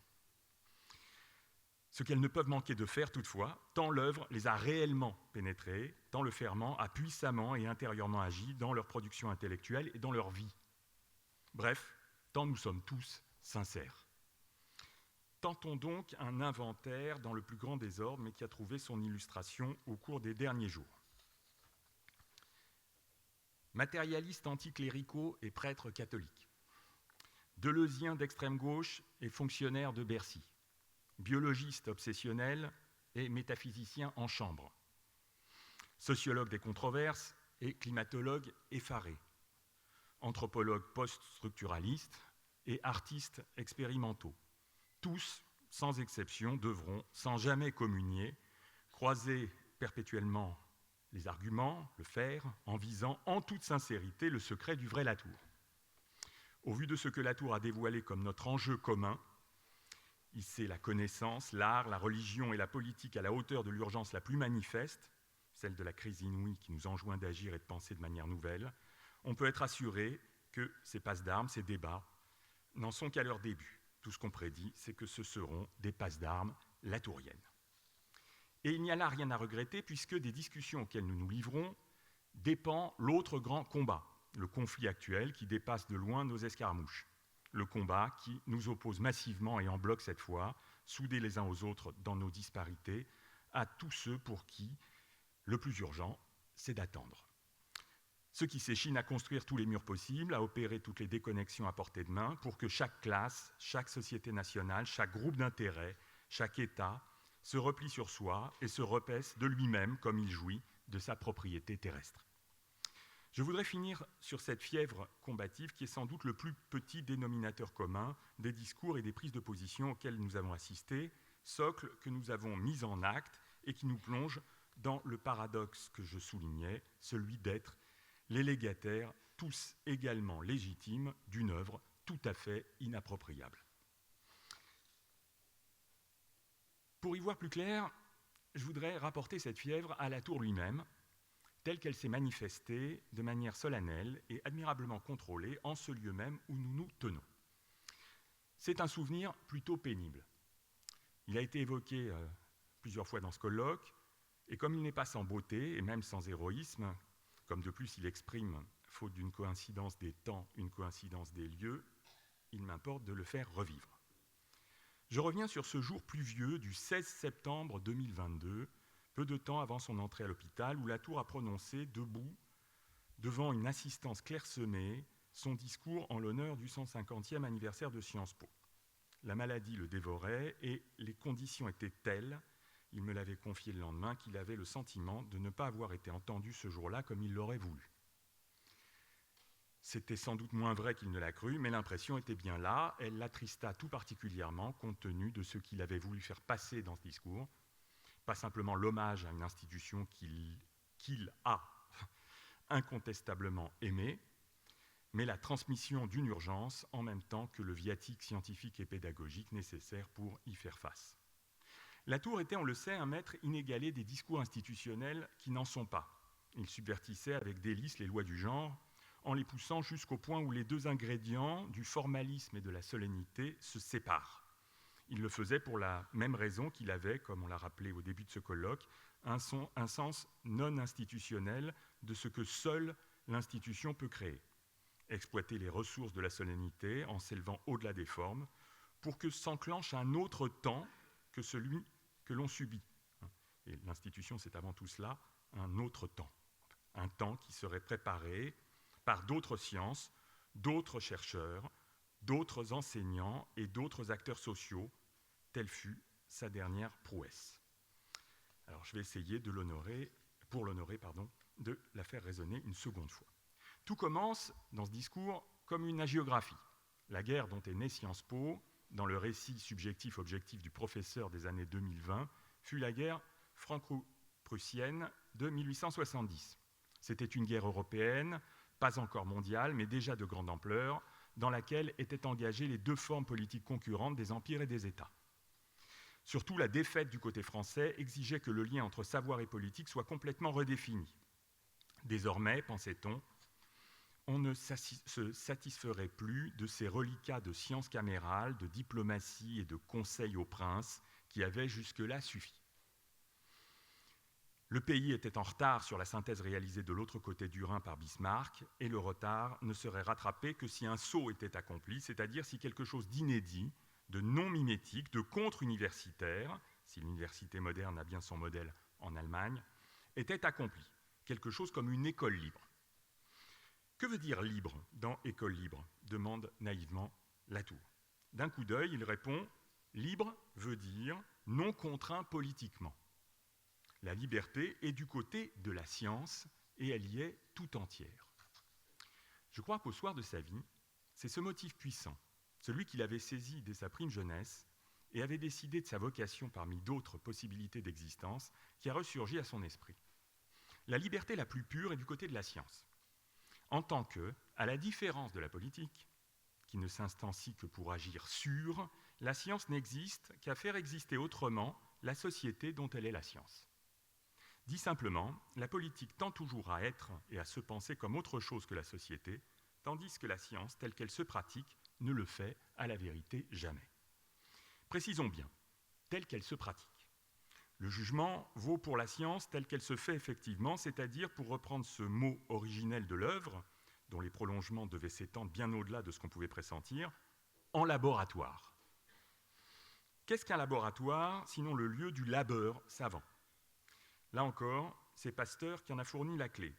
Mais le mot « clé » n'est peut-être pas le bon mot. Il en a plutôt étendu la membrane, circonscrit l'espace par les échanges internes et externes réglés qui le recréent à chaque découverte, à chaque pas de côté, où il se trouve réinséré dans un monde où c'est sa réfraction qui compte et à aucun moment sa sanctuarisation. Le laboratoire est cette sécrétion pratique étrange de mise en relation de certains êtres entre eux, pour autant que les dispositifs expérimentaux parviennent à les faire comparaître, dispositifs dont le savant lui-même n'est jamais qu'une pièce parmi d'autres pièces. Ou encore, le laboratoire, c'est la forme socio-historique qui permet au mieux d'approcher le mode d'existence de la science elle-même. C'est pourquoi, dès qu'elle se détache du laboratoire, la science bascule dans toute autre chose. Elle se projette, s'imagine, s'hallucine en pouvoir parmi les pouvoirs et se dispose de cette manière à la pire politique qui soit. La différence des deux modes, politique et scientifique, est alors sans doute ce qu'il y a de plus précieux à préserver chez les modernes. Et leur confusion, l'écueil majeur. Mais le problème est que les modernes se sont laissés gagner par la confusion. Ils l'ont fait sous l'emprise d'une inclination ontologique déterminée. L'ontologie naturaliste, celle que l'ethnologie post-structuraliste, à un certain stade de son développement, chez Philippe Descola, saura inscrire comme l'une des variantes d'un tableau qui en comprend d'autres et dont la dominante reste politiquement analysable et politiquement critiquable. Écueil moderne par excellence, où les modernes perdent de vue ce qu'ils sont réellement sur la ligne réelle de la pensée laboratoire. C'est là, on le sait, ce que Latour a toujours objecté aux épistémologues, aux méthodologues, aux philosophes des sciences érigés en gardiens de la rationalité. En vérité, leur disait-il, vous êtes des politiques au petit pied, vous n'êtes que des politiques. Dans la modernité, vous n'en êtes que plus coupables des fautes politiques que nous commettons. Vous aliénez la science et abîmez par là le centre névralgique des sociétés modernes. Vous lui ôtez sa liberté, qui n'est pas indétermination, mais ce qui, dans l'épreuve, constitue le détecteur le plus fiable qui nous permet, en tant qu'êtres sociaux, de nous voir du dedans, à même la poussée singulière qui transforme les collectifs que nous formons. Et par là, de construire la seule action qui convienne à notre être au monde. La science nous est incorporée au sens où elle est une dimension du mode selon lequel les collectifs se produisent dans le monde, avec lequel ils font corps. Latour n'a jamais dévié de cette conviction. Il croyait en la science plus que tout, parce que la science est l'instance de notre incorporation à nous-mêmes, le cœur battant de la société réelle. Ramenée à la pensée laboratoire, elle est le vrai front politique décisif de la modernité, en un sens du mot politique que les politiques ne connaissent pas, ce qui emporte certains principes difficiles à tenir. Se rendre sourd à l'injonction venant des militants et ou des pouvoirs institués qui dictent quoi et comment chercher. De ce point de vue, militants et pouvoirs institués sont exactement dans la même position. Se rendre sourd, ensuite, à l'injonction épistémologique qui est le petit homme politique portatif que la science a laissé germer en son sein et qui prétend lui dire comment et pourquoi connaître. C'est ici que je voudrais faire une incise, celle que j'ai amorcée dans une discussion hier. Elle concerne une alternative que Latour fait en quelque sorte ressortir dans l'histoire des sciences sociales, où il a sa place désormais comme un classique. Il l'a fait ressortir à travers une certaine inflexion qui s'est produite dans le cours de sa pensée, dans le développement de son œuvre. Durant nos discussions, c'est l'exposé de Patrice Maniglier qui me l'a fait percevoir. Celui-ci a rappelé le rôle que joue, selon lui, l'anthropologie en tant qu'opérateur épistémique privilégié de l'incorporation. Pour être clair, en tant que qualification du geste qui consiste à assumer jusqu'au bout le fait que la connaissance soit un mode d'être et de production sociale, et donc à renverser le rapport du connaître à l'être. Or, toute la question est de savoir si deux types d'incorporation n'entrent pas ici en tension. Celle qui se pratique depuis la sociologie, en l'occurrence, pour Latour, la sociologie des sciences, munie du trait historique, affectée du trait historique qu'elle ne peut pas ne pas avoir. Et celle qui se pratique en effet depuis l'anthropologie, notamment lorsque, dans une logique post-structurale, elle se décline soit en anthropologie de la nature, soit en anthropologie des modes de symétrisation. Latour, incontestablement, a été à un certain moment de sa carrière, au fin des années 90, début des années 2000, avant Sciences Po, donc, emporté par la seconde option. Le doublet Descola-Latour, ou le trièdre Descola-Latour-Viveros-de Castro, en est l'expression éclatante, en ce qu'il supplante le doublet Calon-Latour, ou plutôt le trièdre Calon-Latour-Boltanski, pour ceux qui se souviennent de la façon dont se sont entrealimentées la théorie de l'acteur-réseau et la sociologie de la critique et des capacités critiques à une certaine époque. Néanmoins, a-t-on tout à fait mesuré a-t-il, lui, tout à fait mesuré combien cela a supposé de distension à l'égard de la première ligne? Ce que je crois, ce sera la fin de mon incise, après je reprendrai ma lecture de la conférence, mais ça sera la fin de mon incise. Ce que je crois, c'est qu'il a dû lui-même chercher à mesurer cette distension à la toute fin de sa vie, lorsqu'il a été amené, pour affronter les enjeux du temps, à reprendre une vue socio-historique sur l'Europe elle-même. Ce lieu où il avait proclamé vouloir atterrir pour des raisons qui n'avaient rien de conjoncturel, d'arbitraire et de subjectif, mais qui tenaient à sa manière de vouloir toujours faire exister le moderne à travers sa remise en question. Alors, à ce moment, une vue socio-historique sur soi-même devait aussi retrouver de la vigueur comme un effet de l'incorporation conséquente. L'anthropologie des modernes ne devait pas la faire disparaître, mais devait la relancer pour des raisons politiques pertinentes, celle de la jonction entre écologie et socialisme, à la faveur d'une double critique du nationalisme et du libéralisme, dont il avait bien perçu qu'elle était stratégiquement, en Europe, la véritable ligne de front. J'arrête là mon incise, puisqu'elle me porte alors à mes ultimes discussions avec lui, où au fond, ni lui ni moi ne savions si nous nous comprenions tout à fait, mais où une musique résonnait chez l'un et chez l'autre qui nous poussait à nous parler beaucoup. Je m'arrête, car je ne veux pas tomber dans le travers que je signalais en commençant. Je garde à l'esprit ma maxime, le Latour d'origine contrôlée n'existe pas. Je poursuis donc la lecture de la dernière conférence. Et je la poursuis en y résistant. N'y a-t-il pas un paradoxe, un immense paradoxe, à constater que c'est à Sciences Po, à propos de Sciences Po, l'école qui, adossée à sa riche fondation, apparaît plutôt comme le relais de l'outil de reproduction du pouvoir d'État, l'école caractérisée, selon les termes employés hier par Pierre Charbonnier, par sa quasi-endogamie avec l'État, n'y a-t-il pas un paradoxe, voire un malentendu, que le point historique de la nécessité d'en finir avec le petit homme politique portatif ait pu être réaffirmé ici par Latour en 2022. Je n'apprendrai rien à personne en disant qu'il n'accordait aucun intérêt à ce genre de considération. C'est qu'il pensait la liberté, la libre recherche, en des termes auxquels les critiques de la reproduction des élites n'avaient pas accès. C'est qu'il avait aussi une vision de ce qu'on entend par élite, d'un pluralisme, d'une diversification, d'une stratification interne qu'aucune sociologie critique ne peut espérer rejoindre. Qu'il ait eu tort ou raison, à vrai dire, je ne sais pas. Ce que je reconnais, et ce qu'il faut reconnaître, c'est qu'il a pu agir dans cette institution comme, à peu près comme il l'a voulu. Et que les autres institutions d'excellence, le HESS et le Collège de France, lui sont restés fermés. Dans la continuité de ce qu'il avait accompli auparavant dans une école où dominaient les sciences dures, l'école des mines, il a imposé aux sciences politiques une redéfinition en ce lieu où réfléchir à ce qu'elles sont socialement et historiquement n'a rien d'une évidence.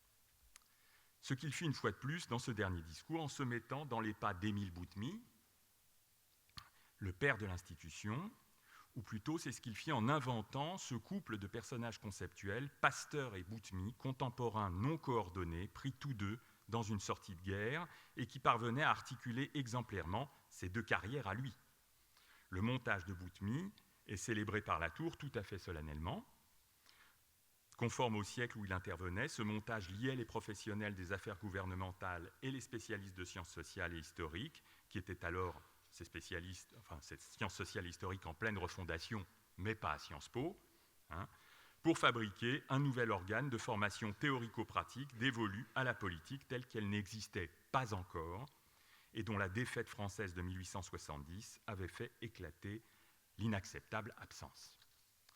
Cependant, je crois que ce n'est pas faire offense à Boutmy que de dire que la pensée laboratoire, le front de politisation propre au laboratoire, ne lui était pas accessible.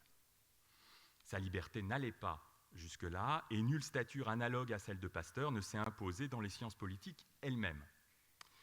il est tentant d'imaginer que le Louis Pasteur de Sciences Po ne naquit que bien plus tard, c'est-à-dire avec Latour lui-même. Mais c'est qu'il aura fallu que la science soit entrée dans une nouvelle ère de révélation de son incorporation réelle au devenir des sociétés. Je me pose ici la question, qu'est-ce qui a produit Latour ? C'est le passage du connaître à l'être, c'est l'intégration de la connaissance à la socialisation et aux formes inédites d'intégration réflexive qu'elle sécrète, qui en arrive à un nouveau seuil. Cette nouvelle modalité d'incorporation, on peut la dire très simplement écologique, tout en soulignant ce que le mot a de plus curieux, il se veut politique directement, et il se dit sur le mode du logos, alors qu'il ne désigne pas une science. C'est le seul mot de la politique, à ma connaissance, qui dit la science en la raturant. Et il y a peut-être une raison à cela. En effet, l'écologie révèle quelque chose de la science qui a toujours existé, au fond. Mais c'était un trait qui agissait comme dans son dos, restait insuffisamment conscient, tant que l'écologie ne s'affirmait pas comme telle. Il s'agit de l'incorporation de la science au développement des sociétés humaines qui les rend plus sensibles à la fois au fait qu'elles se pensent du dedans, que la pensée se produit en elles par la manière dont elle se transforme, et donc que se connaître sur ce mode, qui est celui du laboratoire, n'est rien d'autre que leur manière d'exister. Et les rend plus sensibles au fait qu'elles sont toujours déjà plus qu'humaines, autres qu'humaines, partie prenante du monde dans lequel elles se produisent. Et donc elles aussi, en tant que science, ne sont qu'une mince pellicule de ce monde même, ressaisi à travers les zones critiques où se défont et se refont les assemblages d'entités hétérogènes, et d'où procède ce que nous pouvons encore, à bon droit, appeler politique, culture, société, toutes ces catégories que Latour a resémantisées. Cette ère nouvelle, la nôtre, c'est celle déterminée par la courbe des tentatives ratées dans la gestion du nouveau régime climatique qui a marqué la seconde moitié du XXe siècle. Notre traumatisme à nous, dit Latour, est bien plus grand que celui de l'époque de Pasteur et de Boutmy. Plus grand d'abord au sens où il est mondial, puisqu'en lui se réfracte un régime d'interdépendance des sociétés et des États bien plus développé que par le passé. Mais plus grand aussi au sens où la nature même des interdépendances a pris pour nous un sens inédit, puisque celles-ci ont grandi en extension et en intention du moment où elles se sont déclinées en interdépendance par dépendance différenciée au milieu de vie. Interdépendance dont les chaînes sont considérablement allongées, mais aussi considérablement enfoncées dans des strates de réalité que le modèle antérieur de description des interdépendances laissait encore inexplorée. Dépendance inséparablement diffractée et unanime, toujours singularisée et de plus en plus consciente des corrélations engagées par chaque singularisation et donc du sens qu'elle revêt en tant que singularité, à la fois pour elle-même et pour toutes les autres. Omnes et singulatim. Cette formule, on le sait, avait servi à Foucault pour définir le pouvoir politique moderne reconduit à son principe pastoral. Il s'en était servi de cette manière, il y a plus de 40 ans, Foucault, et il l'avait fait pour remettre en cause le paradigme classique de la souveraineté et pour nous permettre, en un geste de critique généalogique, de nous rapporter aux transformations des modes de gouvernement jusqu'à la mise en place des États sociaux tels que nous les connaissons. Le geste de Latour est pratiquement inverse. Singulatim et omnes. Telle pourrait être sa formule.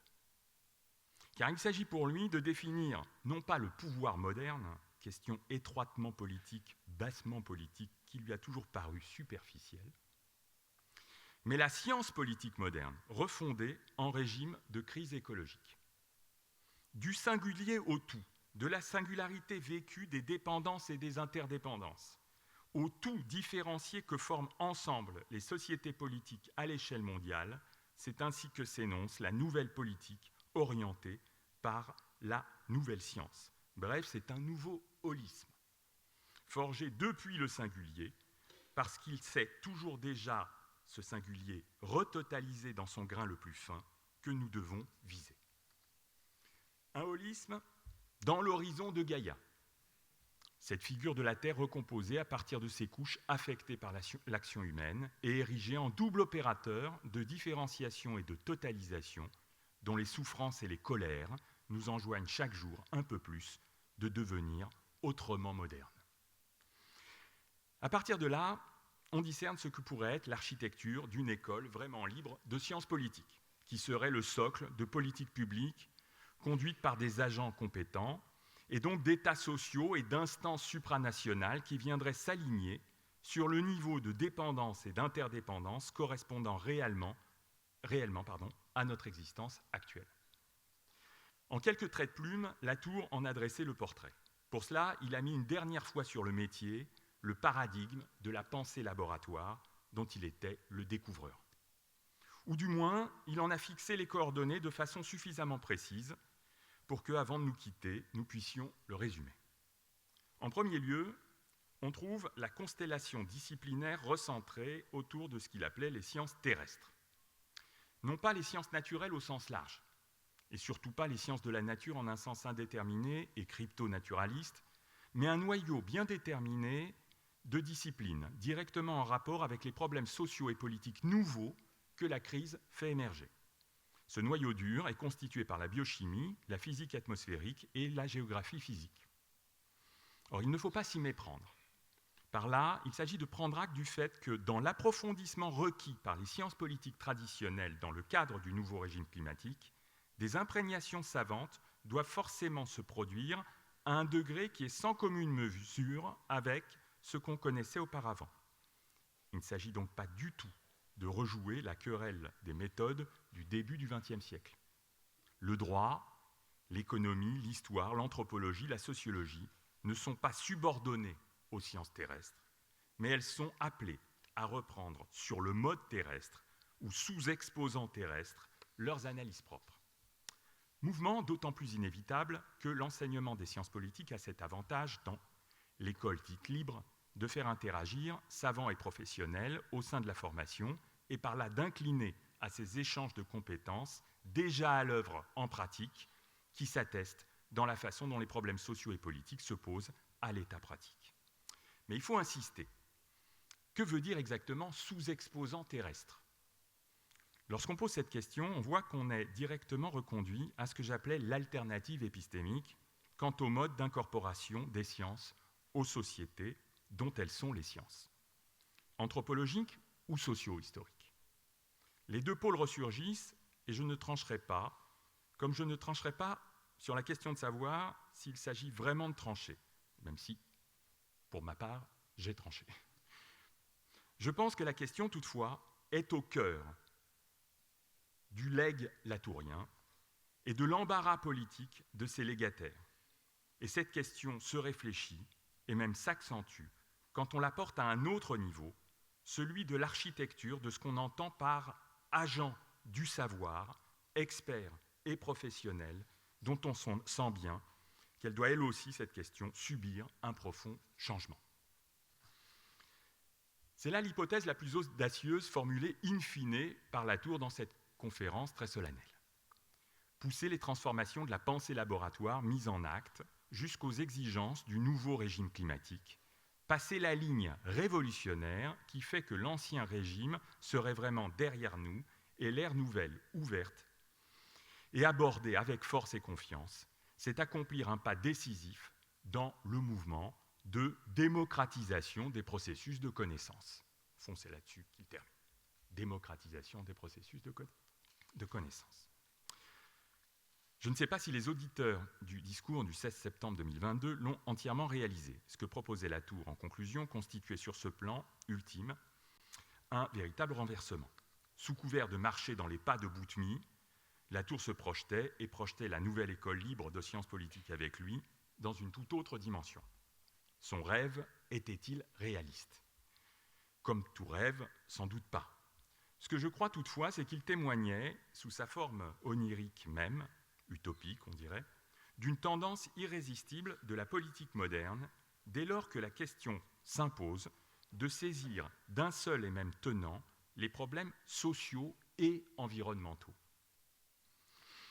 Et donc de parvenir à une autre qualification des chaînes d'interdépendance en extension, mais aussi en intention, c'est-à-dire en densification et en approfondissement.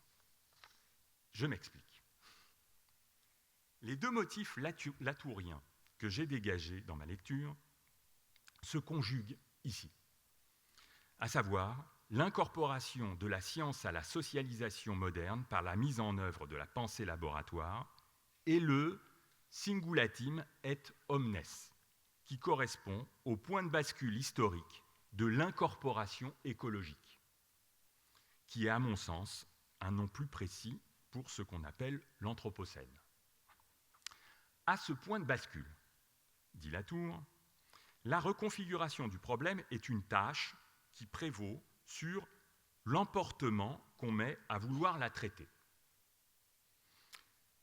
C'est ce qui rend au passage absolument indispensable l'implication des arts libéraux aux côtés des sciences sociales terrestrement reprises. L'école des arts politiques, qu'il n'a pas seulement imaginée mais qu'il a créée, n'a pas d'autre objet. Remonter en amont de la mise en problème, de la mise en intrigue, de la bonne problématisation, sachant que c'est au stade où elle ne va plus du tout de soi que l'expérience politique nous confronte. Mais alors, dans ces conditions, qui enseigne à qui?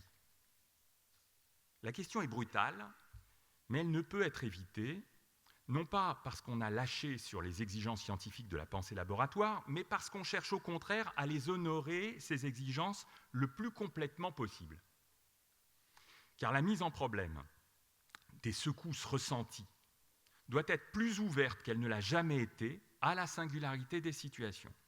Singularité dont la complexité ne peut à aucun moment se laisser réduire à ce qu'une composition préalable des interdépendances, dans l'ordre d'un savoir déjà disponible, peut permettre de formater. Singulatim et omnes. Cela veut dire non seulement que l'on doit forcément remonter du singulier au tout, mais aussi qu'il faut se mettre à l'écoute du singulier comme cela n'a jamais été le cas, pour que le tout, qu'il nous faut ressaisir, la recomposition de la totalité de l'expérience à laquelle les hommes et les femmes engagés politiquement dans l'avenir devront parvenir, le soit effectivement. Dès lors, la conclusion est inévitable.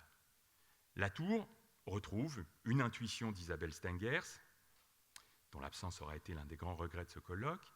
Il faut clamer qu'une autre science est possible.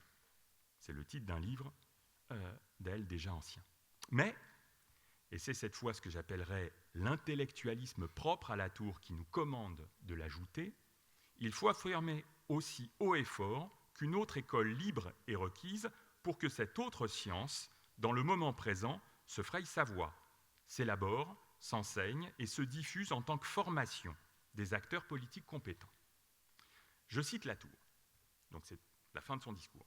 Il faut qu'à la conjonction théorico-pratique des professionnels et des savants, qu'à la pluralisation des approches savantes et créatives, s'adjoignent des dispositifs expérimentaux permettant que les personnes les plus directement touchées par la mutation du climat soient en mesure de suggérer, de proposer, d'imposer, d'accompagner et même de participer à la recherche. L'enchaînement des verbes est-il tout à fait contrôlable? Et que veut dire participer?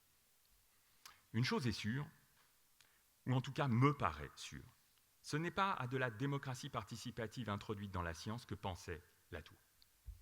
Pluriversité et non plus université, dit-il en reprenant Stengers. Mais pluriversité qui se condense dans une école, et une école encore plus libre, c'est-à-dire encore plus indépendante politiquement, en tant qu'école. Une école, c'est-à-dire, et c'est l'interrogation sur laquelle on débouche, un lieu où enseignés et enseignants, praticiens et théoriciens, publics affectés et spécialistes des modes actuels d'affectation, ces spécialistes seuls à même de problématiser ces expériences de manière à les rendre traitables. Bref, tous ces acteurs différents et irréductibles, tous ces médiateurs du problème, conservent leur ligne distincte de réflexion et d'élaboration. « Respecte-moi en tant que producteur de concepts », dit un jour le père à sa fille. Merci, Chloé, d'avoir fait retentir ce cri de Bruno que je ne connaissais pas. Car il ne faut pas que les médiateurs viennent s'indistinguer à nouveau en un mixte toujours conjuré et d'une modernité dévoyée qui ne se comprend pas elle-même, de science et de politique. L'immense défi de la démocratisation n'est pas seulement un vecteur transhistorique inhérent à la dynamique de modernisation et à ses paliers successifs. C'est une évolution nécessaire que le nouveau régime climatique dramatise en lui donnant une tournure sans équivalent.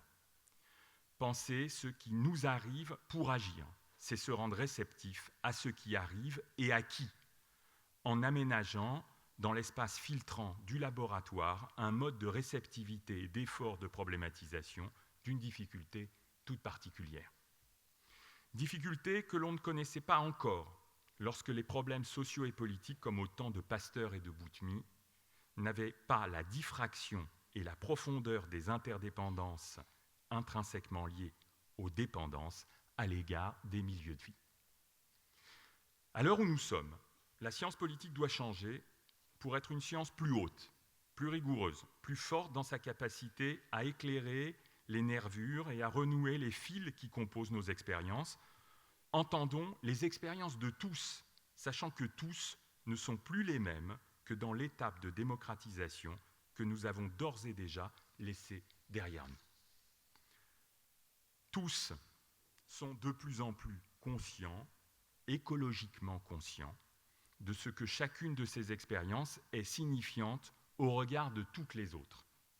Latour s'est arrêté en nommant cet enjeu.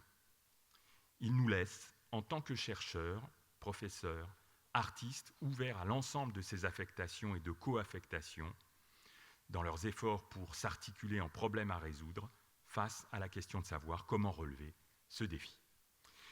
Et il nous abandonne avec cette conclusion. Cyril Lemieux, hier, a terminé son exposé par cette formule. Latour, disait-il, est en avance sur les stases que connaissent aujourd'hui certaines de ses reprises. Par une autre voie, j'arrive à la même conclusion. Non, décidément, nous ne sommes pas encore latouriens.